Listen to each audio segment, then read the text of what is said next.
are still in Genesis.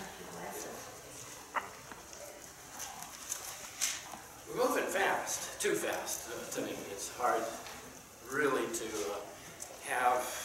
get through the topics that we have. This morning is not unlike the others. This morning we've got 4 chapters to cover, and again, I don't promise that we'll get through all of those.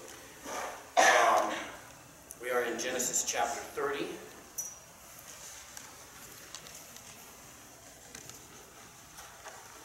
And our text is Genesis 30, 31, 32, and 33. Title lesson is Rachel and Leah. The key verse, Genesis 30 and 27, and Laban said unto him, I pray thee, if I have found favor in thine eyes, tarry. For I have learned by experience that the Lord hath blessed me for thy sake. The application, the student will conclude that God is always leading him, and when he follows God, he will be a blessing to others. And I think as we've been going through this study, that's, I don't know what you might have keyed on as we've looked at these chapters and verses in Genesis, but I think the thing that really has rung true, just really runs through my mind consistently, is God has a plan. His plan is very broad. It covers his entire creation. And that's huge. But his plan comes right down to the most detailed, in that he has a plan for each one of us. He has a plan for me in my life. And those things that will not only give him honor and glory and blessing, but also create in me the joy that I look for as a child of God. As we look through these, we've seen God exercise his plan with Abraham. In the process, we've seen the failings of men.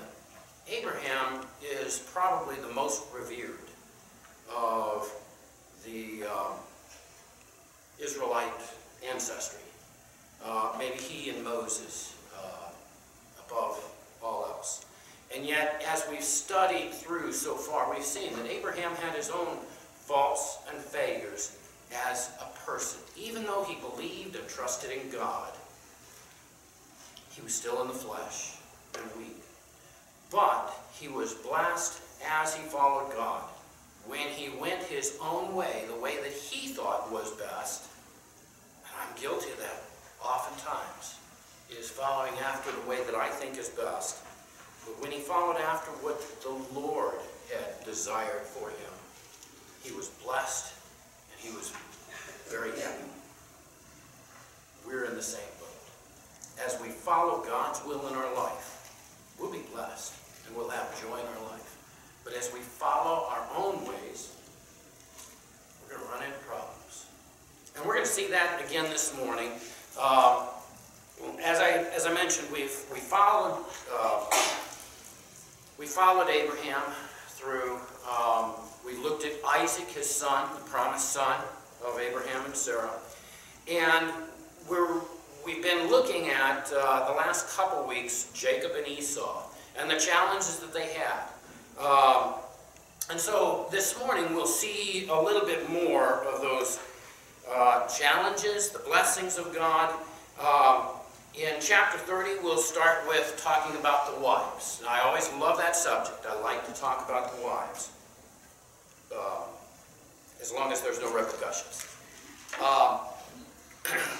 We'll talk about the in-laws, and I sort of shy away from the in-law topic.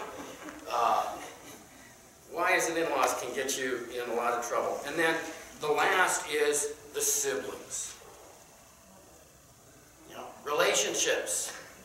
There are 3 different sets of relationships that we look at this morning. They all have their own challenges to them. I'm sure you're aware of that.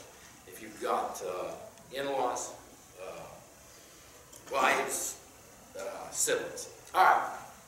With that said, again, the title lesson is Rachel and Leah. We began in chapter 30, and honestly, I think I want to back up to 29, beginning in 31. If someone would read from 29:31 through 30 and 4, okay? Just read those verses for us. And when the Lord saw that Leah was hated, he opened her womb, but Rachel was barren. And Leah conceived and bare a son, and she called his name Reuben, for she said, surely the Lord hath locked upon him my affliction, now therefore my husband will love me. And she conceived again and bare a son, and said, because the Lord hath heard that I was hated, he hath therefore given me this son also. And she called his name Simon. And she conceived again and bare a son, and said, now this time will my husband be joined unto me, because I have borne him 3 sons. Therefore was his name called Levi. And she conceived again and bare a son, and she said, now will I praise the Lord. Therefore she called his name Judah, and left Mary.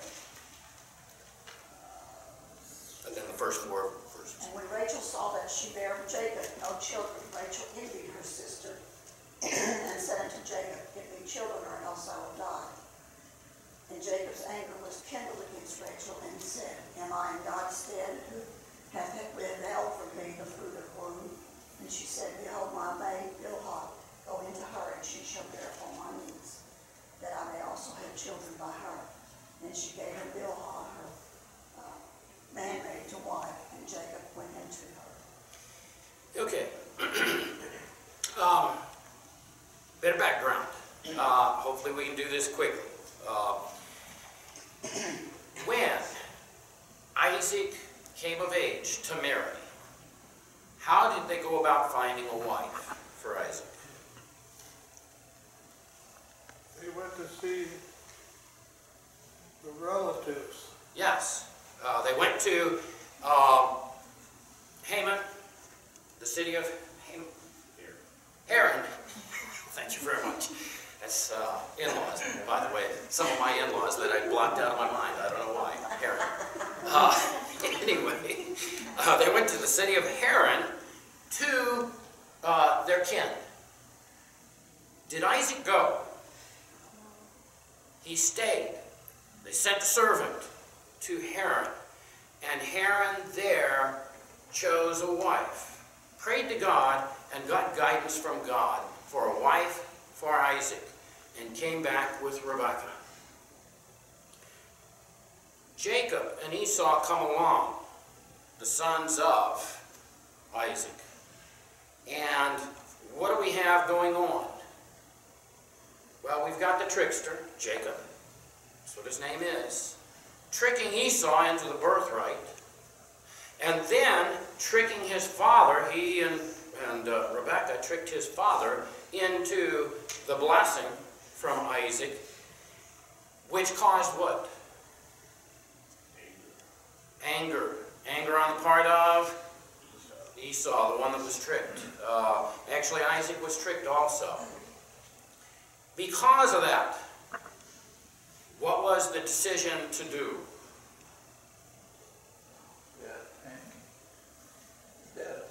Get out of town. That's right. And by that, Rebekah went to Isaac and said, we need to send Isaac off so that he doesn't marry of these pagan, idolatrous people in the land. Which was the same as Isaac. The true purpose was to keep him alive from the wrath of Esau, from tricking his brother. But they sent him to Haran. When he got there, at the well, he found whom? Rachel, the daughter of Laban, the grandson of Nahor, son of Bethel, and was brought back to Laban's home. Now, the servant went prepared to offer for the bride. Jacob went with nothing in hand but his staff. And so, what did Jacob offer for Rachel? 7 years of work. So he worked 7 years, and at the end of 7 years, what did he get? The trickster got tricked. He got Leah. And when he complained about it, what did Laban agree? I will give Rachel to you at the end of the marriage week. And then you work for me for 7 more years and you'll get Rachel. 2 wives. When God established marriage, what did he establish? One man, one woman. Now, we look back and we see the history of Abraham, Isaac, and Jacob. And we see the sons of Jacob, the children of Israel, from which the nation came. And oftentimes we sort of look across it and say, well, that was God's will. God will work his will in spite of us. And I think this is one of those situations where God followed through with what he wanted in spite of, was his plan for Jacob to marry 2 women. And as we're going to look this morning, to have children from 4 women? No. And we've not seen a situation where man in sin, in disobedience to God, was following God's will. God does not tempt us to sin. But we sin when we take over. Now, so, moving on. As we look through here, consider God's will and man's will, man's desire. Oftentimes that's really what we're talking about when we talk about man's will. Our desire for a better job, our desire for a nicer place to live, our desire for this, for that, and the other. And most of the time our desires are caught up in material things. But we see consequences from all of these. Sarah said, we've got to help God, and gave to Abraham Hagar, her handmaid, to give the birth of a son, thinking that they were pleasing God and fulfilling his will. Is that what happened? No. And in fact, even today, those 2 sons and their lineage are still at war. The prophecies have still come true. As we look this morning, we read, beginning in 29:31, Leah had children. There are 4 of them listed here. First was Reuben, then Simeon, then Levi, and then Judah. Now, who did Jacob really love? Rachel. We get to 30:1, and it says, and when Rachel saw that she bare Jacob no children, Rachel envied her sister and said unto Jacob, give me children or else I die. Not the situation you want. And it comes because of Jacob's decision to marry a second. Goes on. Verse 2, and Jacob's anger was kindled against Rachel, and he said, am I in God's stead? Who hath withheld from thee the fruit of the womb? Who is in charge of? Who is allowing of children, childbirth? Ultimately, God. Now, don't misunderstand me. There are things that we may do that will influence, that may, where God has allowed, may cause. I could go in a lot of different directions on that, but God ultimately is the one in charge. So, what was Rachel's decision in verse 3? She said, behold, my maid, Bilhah, go in unto her, and she shall bear upon my knees, that I may also have children by her. What does it mean that she shall bear upon my knees? That I may have children by her. She became a surrogate mother for Rachel. That's exactly right. And again, per the custom, to bear upon the knees means that the wife, she would become, in essence, the mother of the child, even though it was born of the maidservant. It was an adoption, so to speak. Verse 4, and she gave him Bilhah, her handmaid, to wife, and Jacob went unto her. And Bilhah conceived, verse 5, and bare Jacob a son. Of Bilhah, 2 sons were born, Dan, in verse 6, and Naphtali, in verse 8. Rachel feels vindicated from this. Now I have 2 sons. They were from Bilhah, not of Rachel. So, we have two women in the household, Leah and Rachel. How did Leah take it? Yeah.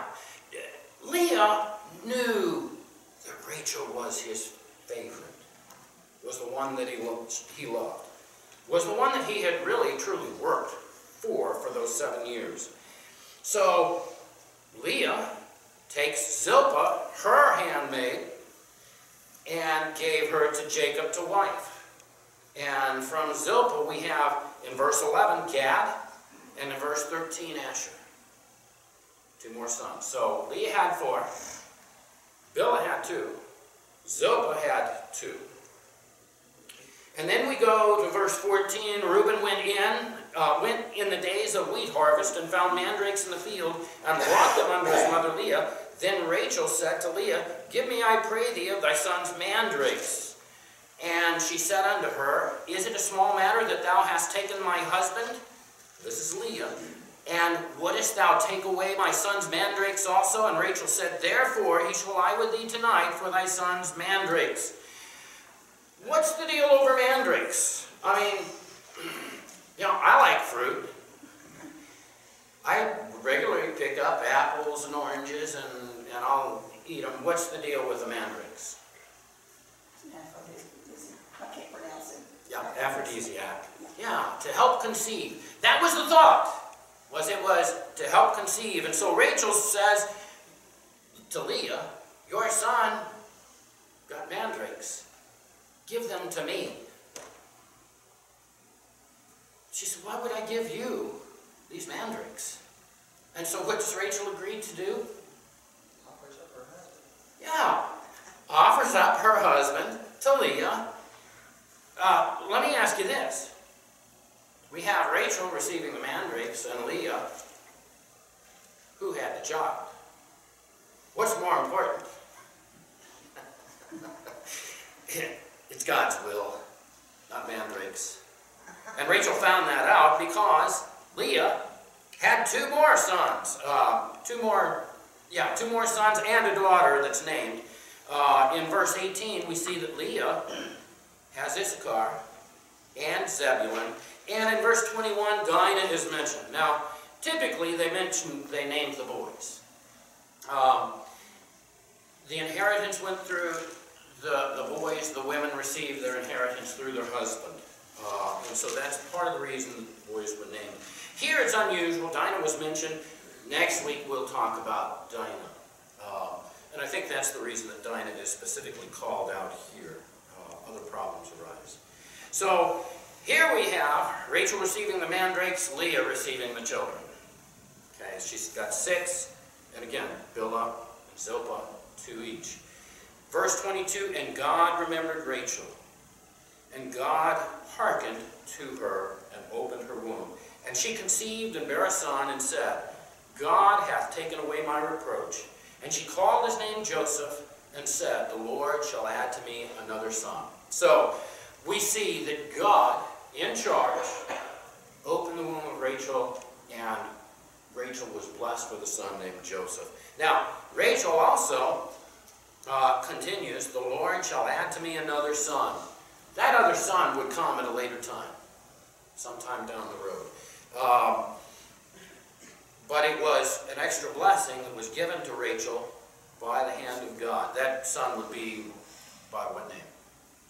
Benjamin. And she died in childbirth. And she died in childbirth, that's right. So, you see the dynamics. 2 wives in the house, problems in the family due to it. And we'll see that it carries right on through later on, through Jacob's sons.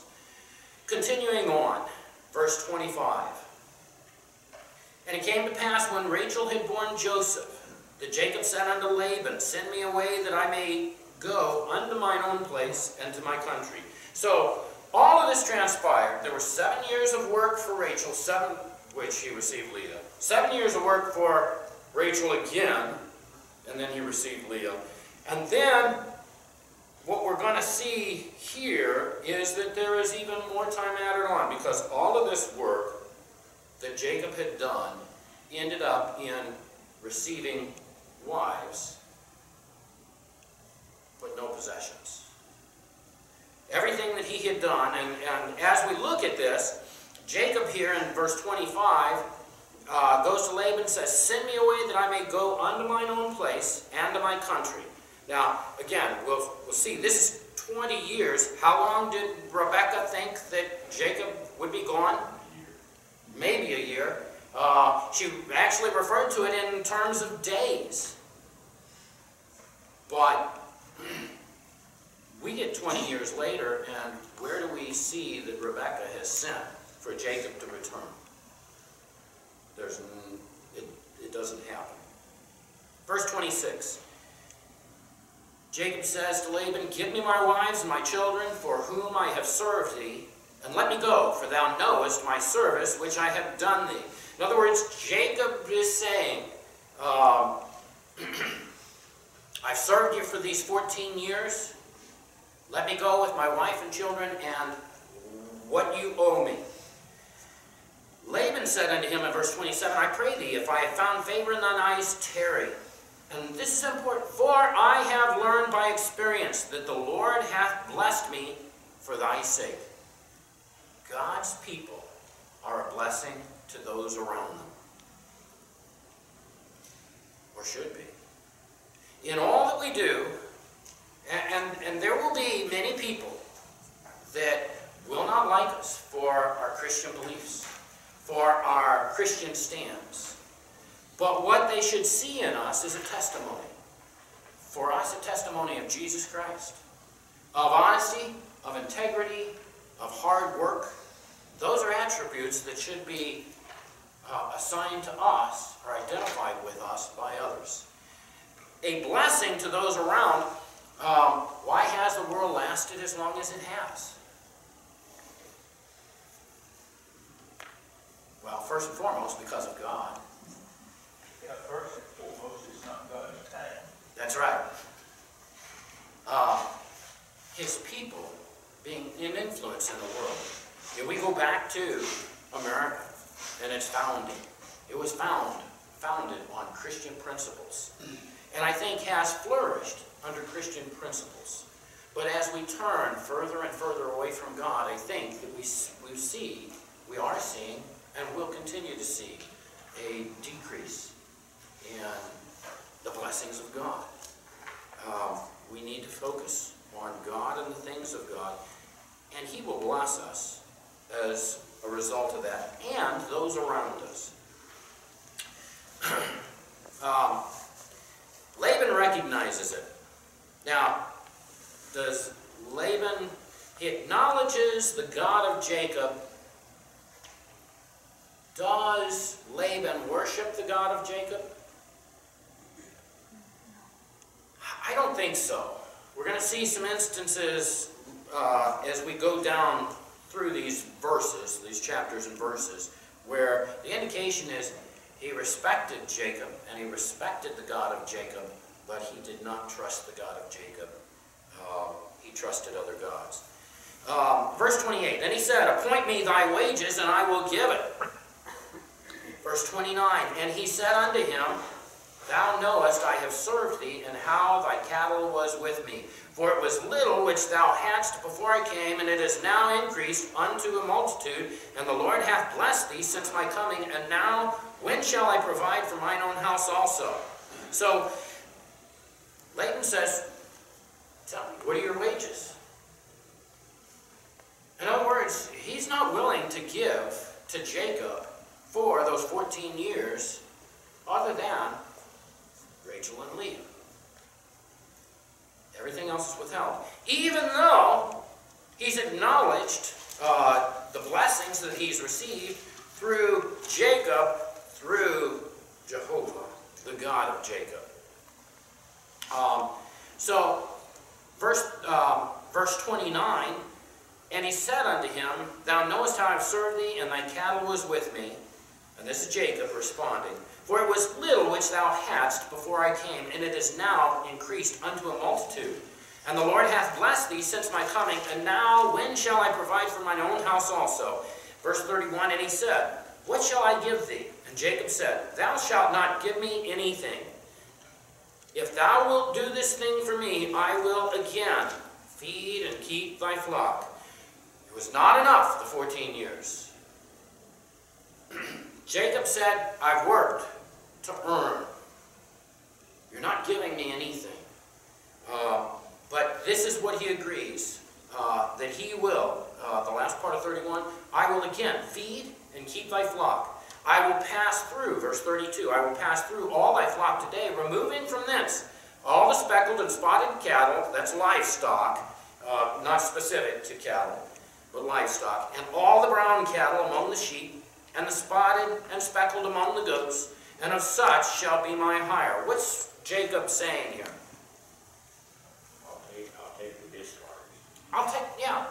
I'll take the discards. Most were solid color. But there would, from time to time, pop up speckled or some other type of discoloration. And so he said, you keep the solid color, and I'll, as my wages, just keep those one-offs, those outcasts, the discards. Verse 33, so shall my righteousness answer for me in time to come, when it shall come for my hire before thy face. Every one that is not speckled and spotted among the goats and brown among the sheep, that shall be counted stolen with me. So in other words, if I have any solid color, then that's considered stolen. Laban said, behold, I would it might be according to thy word. I agree. 35, and he removed that day the he-goats that were ring-streaked and spotted, and all the she-goats that were speckled and spotted, and every one that had some white in it, and all the brown among the sheep, and gave them into the hand of his sons. And he set 3 days' journey betwixt himself and Jacob fed the rest of Laban's flock. So Jacob separated those that were spotted and speckled, the discarded, the outcast, and he took care of both flocks. He separated by, what did he say, 3 days' journey betwixt himself and Jacob. So 3 days' journey would be about how far? 60 miles. Approximately 60 miles. It's quite a distance. What was the purpose for that? You didn't trust Jacob. Jacob wanted to make sure that he understood that there would be no malfeasance, that opportunity to cheat him would not be there. What happened? As you go through 37 through 43, you'll see that Jacob came from a line of cattlemen, livestock herders, farmers. He knew a little bit about breeding and animal conception. But I think also, as we find out later on in verses, that God guided his hand and guided him in that the things that he did strengthened his flocks and strengthened his flocks far, far more than those of Laban. And in fact, so as you look at it, verse 37, chapter 30 and verse 37, and Jacob took him rods of green poplar and of hazel and chestnut tree, and peeled white strakes in them, and made the white appear which was in the rods. And he set the rods which he had peeled before the flocks in the gutters and the watering troughs when the flocks came to drink, that they should conceive when they came to drink. Now, I will tell you, I know nothing of animal tending, breeding, or any of that. Brother Jacob probably could give you some insights on some of those things. But what we'll see is that he actually applied some things that for a long, long time were considered superstition. But according to some of the writers, they actually have been proven scientific in more recent years. and a sound strategy. Now, where did Jacob come up with it back in that day? I can only say the hand of God. God guiding him, leading him. We go down and verse 41, and it came to pass whensoever the stronger cattle did conceive, that Jacob laid the rods before the eyes of the cattle in the gutters, that they might conceive among the rods. But when the cattle were feeble, he put them not in, so the feebler were Laban's, and the stronger Jacob's. Again, he was breeding a strong herd through his process. And the man, Jacob, increased exceedingly, and had much cattle, and maidservants, and menservants, and camels, and asses. All right, pause there. Chapter 30. Any comments or questions? All right, we get into chapter 31. Verse 1, and he heard the words of Laban's son, saying, Jacob hath taken away all that was our father's, and of that which was our father's hath he gotten all his glory. And Jacob beheld the countenance of Laban, and behold, it was not toward him as before. And the Lord said unto Jacob, return unto the land of thy fathers, to thy kindred, and I will be with thee. Now, this is important. Why?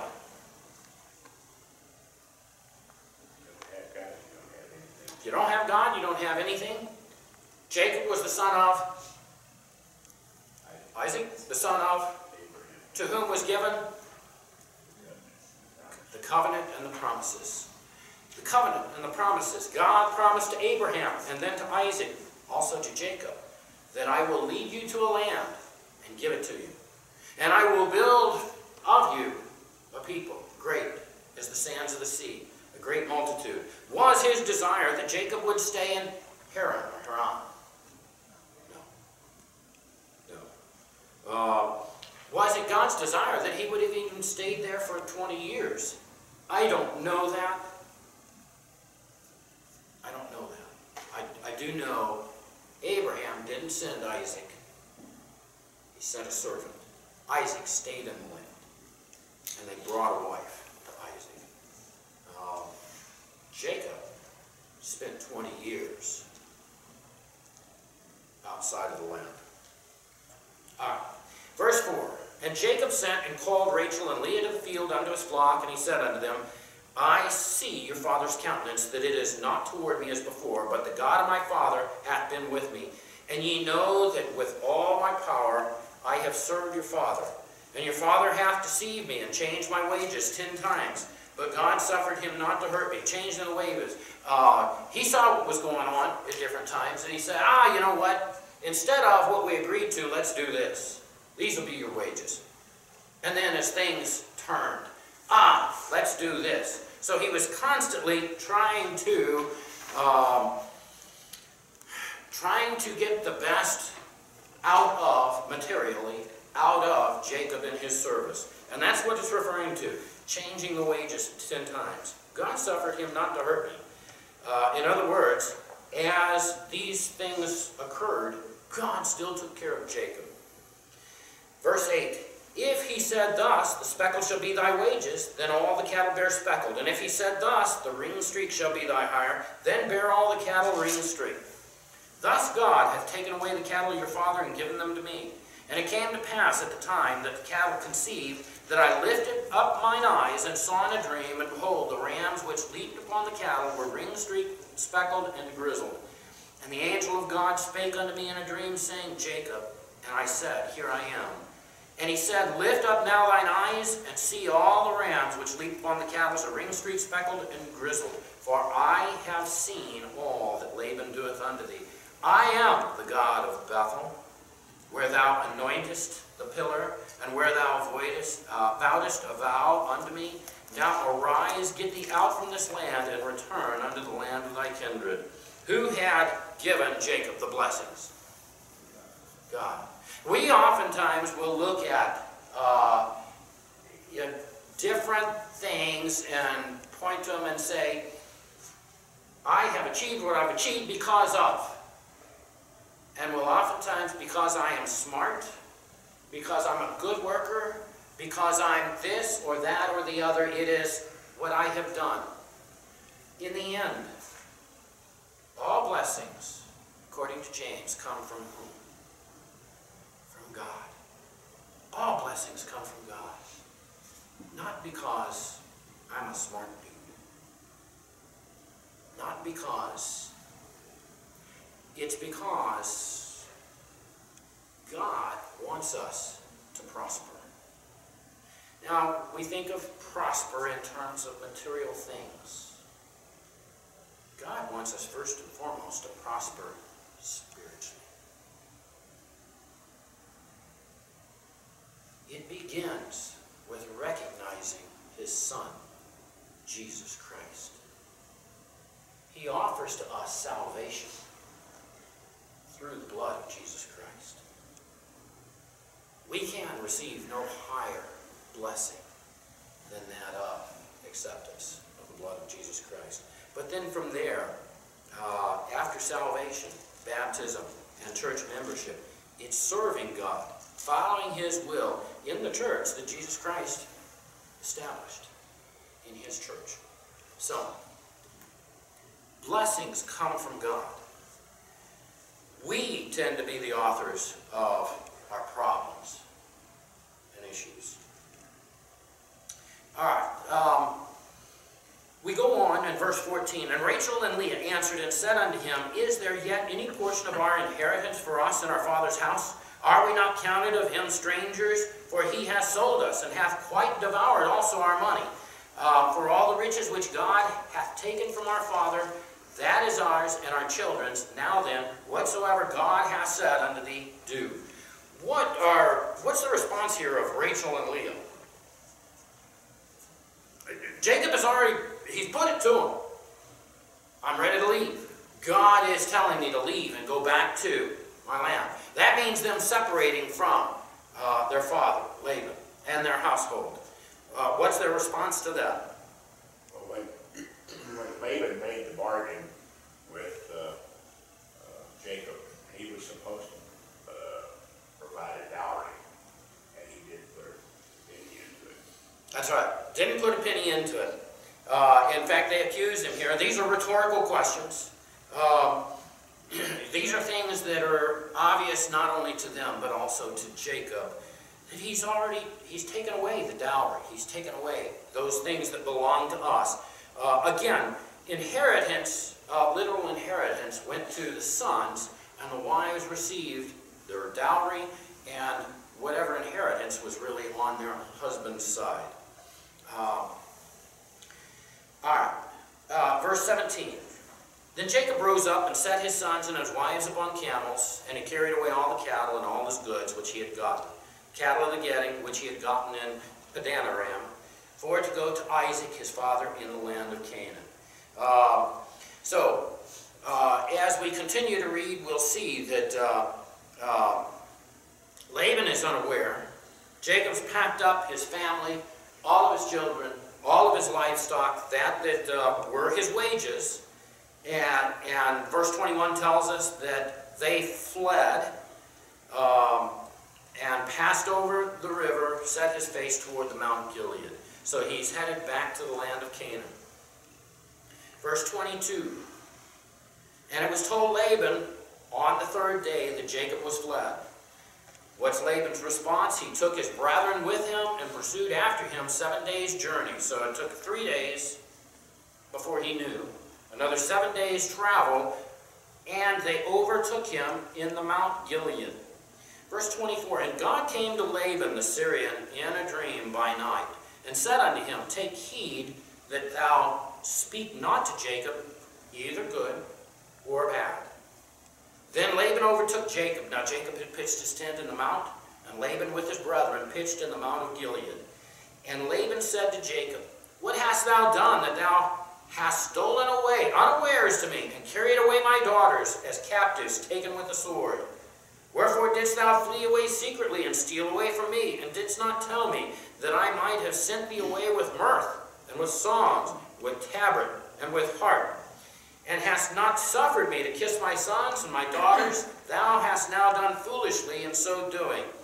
It is in the power of my hand to do hurt, but the God of your father spake unto me yesterday, saying, Take thou heed that thou speak not to Jacob either good or bad. We'll pause there. What's Laban saying here?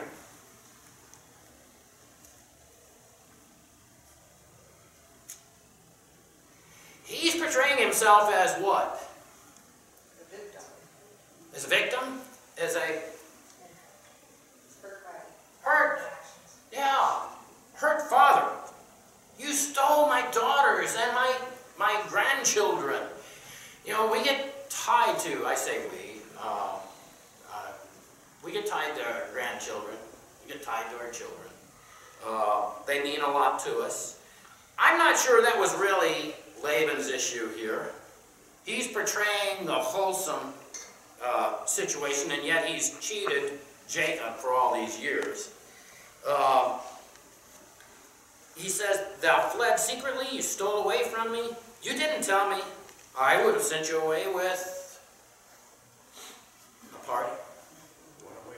A going away party with mirth and songs, tabret and harp. You suffered me not to kiss my sons and my daughters. Well, hadn't he had 20 years to do that?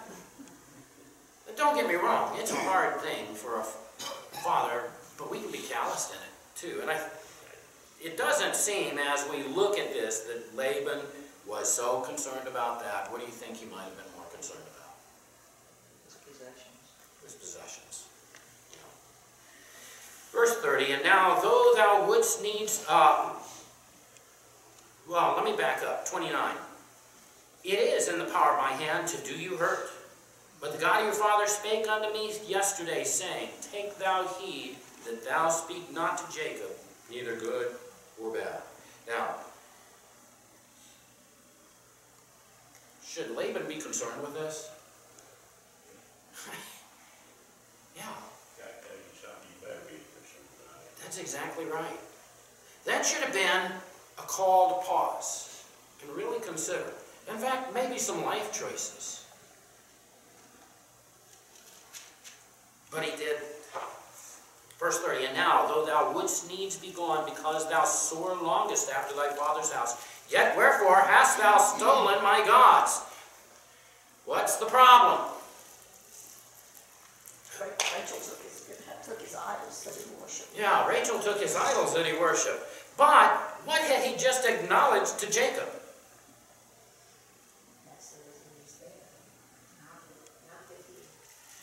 Well, but before that, who had spoken to him and said, you be careful what you do with my servant Jacob? It was God. At that point, what did he care about these idols? He shouldn't have cared at all. And yet, oftentimes, we hang on to our own idols, even though we see God impacting our lives. And we'll hang on to those things that are near and dear to us, that are too oftentimes more near and dear than the things of God. And we will not give to God his due. Laban here heard from the God of Jacob, not from Laban's God. His gods were these stolen gods, these idols. Now, how do you feel about that? How do you feel about a God that can be picked up and stolen? Does that make any sense? They can't protect themselves? Do you think the true God of heaven can protect himself?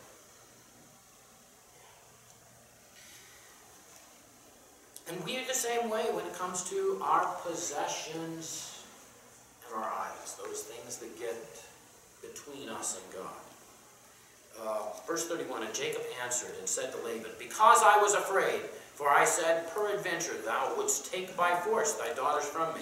With whomsoever thou findest thy gods, let him not live before our brethren. Discern thou what is thine with me, and take it to thee. For Jacob knew not that Rachel had stolen them. So what's Jacob say?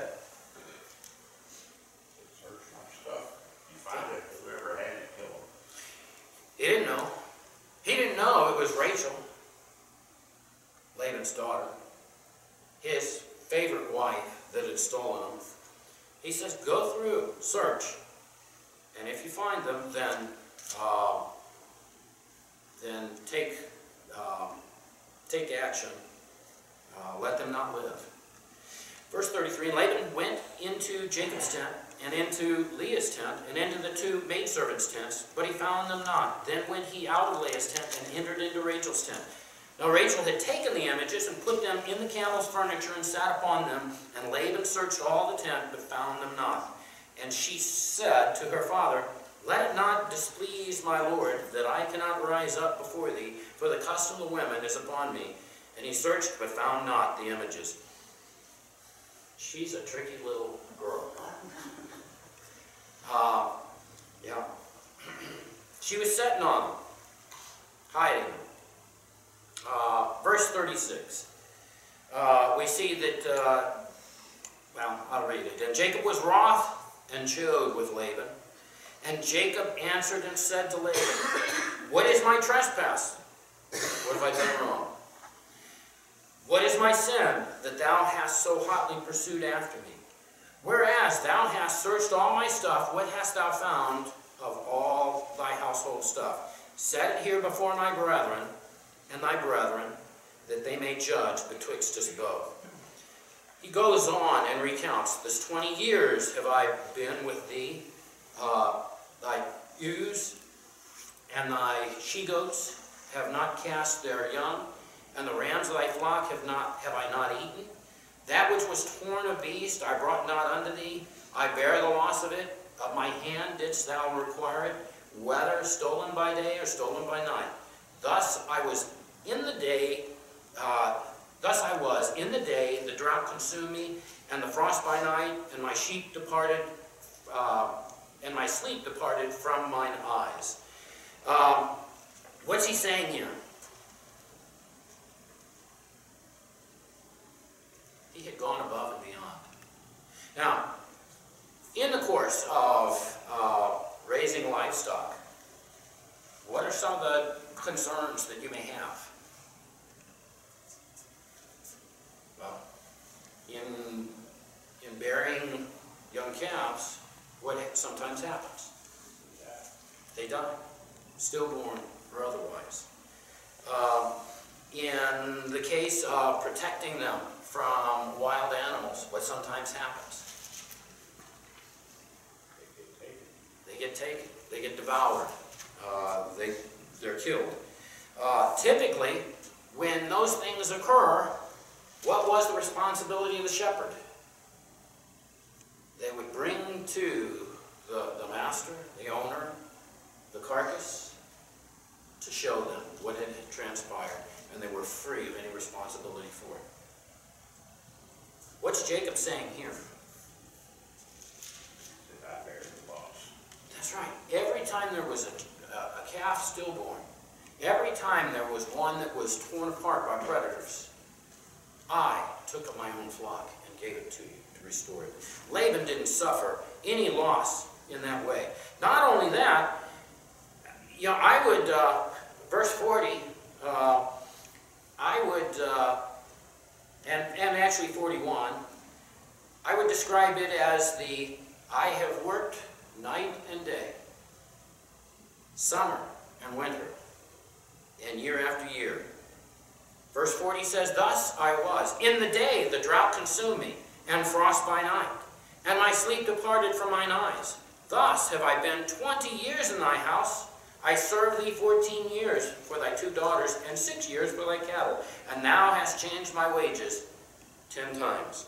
How fair was Laban to him, and how was Jacob in return? Laban was not a fair master. Jacob, on the other hand, went above and beyond, above reproach. Verse 42, and this goes back to verse 29. Verse 42, Except the God of my father, the God of Abraham, and the fear of Isaac had been with me, surely thou hadst sent me away now empty. God hath seen mine affliction and the labor of my hands, and rebuked thee yesternight. Too oftentimes we're in situations like that. We will justify us doing something that we shouldn't do. Jacob acknowledges here that he would have walked away with nothing except for what?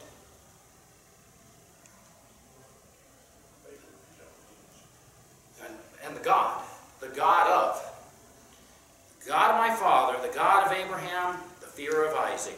been with me. Surely thou hadst sent me away now empty. God hath seen mine affliction, and the labor of my hands, and rebuked thee yesterday. God will reward. God will recompense. Our blessings are in the hands of God, if we would only look to him. Jacob, though he was wronged through these 20 years, the trickster was tricked. God saw his work, his effort, and he blessed him for it. So, 43, the resolution. Laban answered and said to Jacob, these daughters are my daughters, and these children are my children, and these cattle are my cattle, and all thou seest is mine. And what can I do this day unto these my daughters, or unto their children, which they have borne? Now, therefore come thou, let us make a covenant, I and thou, and let it be for a witness between me and thee. From that, Jacob, and he commands his servants, took stones and built a pillar. Verse 46, Jacob said unto his brethren, gather stones. They took stones and made a heap, and they did eat thereupon the heap, and Laban called it something. Jagasah-Haditha, or thereabouts. But Jacob called it Gilead, or heap of witness. Laban said, this heap is a witness between me and thee this day, therefore was the name of it called Gilead.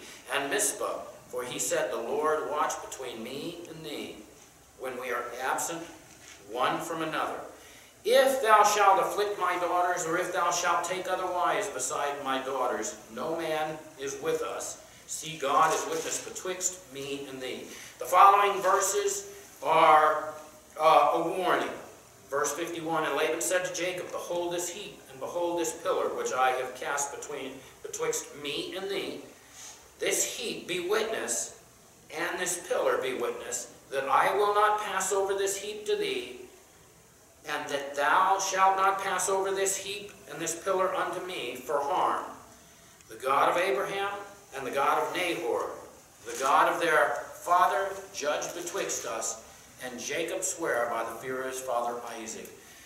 Then Jacob offered sacrifice upon the mount, and called his brethren to eat bread, and they did eat bread, and tarried all night on the mount. And early in the morning Laban rose up, kissed his sons and his daughters, and blessed them. And Laban departed and returned unto his place.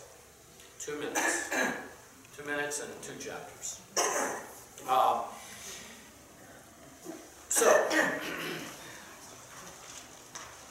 We see an agreement. You stay on your side, and I'll stay on my side. If either one crosses over, then there is the result of retribution for it. Basically, it's an agreed to part. And at that point, there is no return for Jacob back to Haran. Chapter 32. Chapter 32 is Jacob and Esau. Jacob preparing to meet Esau. Jacob is coming back to the land of Canaan. Esau is the one that was wronged in the sense that Jacob tricked him out of his birthright. Now, when we say that, God had told Rachel who would receive the birthright, who would receive the blessing. Was it the firstborn? It would be the secondborn. It was God's will that Jacob would receive that birthright. How did God plan to go about Jacob receiving that birthright? I don't know. Do you think that he intended for Jacob to use deceit in getting Esau to give it up when he came in from the hunt? Or to use deceit against Isaac in receiving that birthright by impersonating Esau? I don't believe so. God's will be done. We create problems when we try to do it our own way, in our own strength. Here, Jacob is coming back into the land. As far as he knows, he's not heard from Rebekah, his mother. And so as far as he knows, Esau still hates him. And that threat is still in effect that he'll kill him the first chance that he gets. And so what you see in chapter 32 is Jacob making plans as he nears. He sends his servants to Esau to let him know. He refers to Esau as my Lord and himself as servant. He's still concerned, and so he actually breaks his family up. He breaks his flocks up, splits them into two camps, and then as he gets nearer, we see Esau is bringing 400 men with him. What's that sound like to you? An army. An army. That's what it sounded like to Jacob too. So he breaks, all that he has up into two camps. And as he nears, he then stages.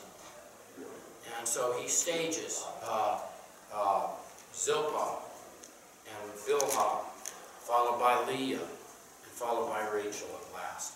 And then as Esau nears, Jacob goes out in front. And there he honors him by bowing to him 7 times.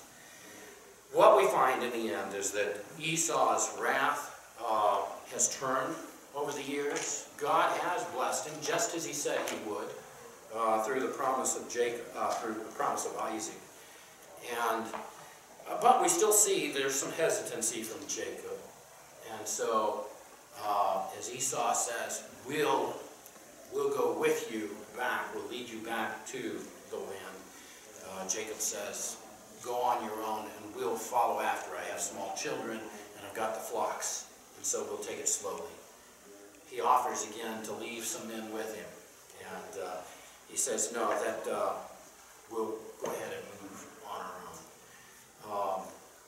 Anyway, the rest of it comes through and indicates Jacob's return into the land. Also an encounter that I believe was with pre-incarnate, the second of the Godhead,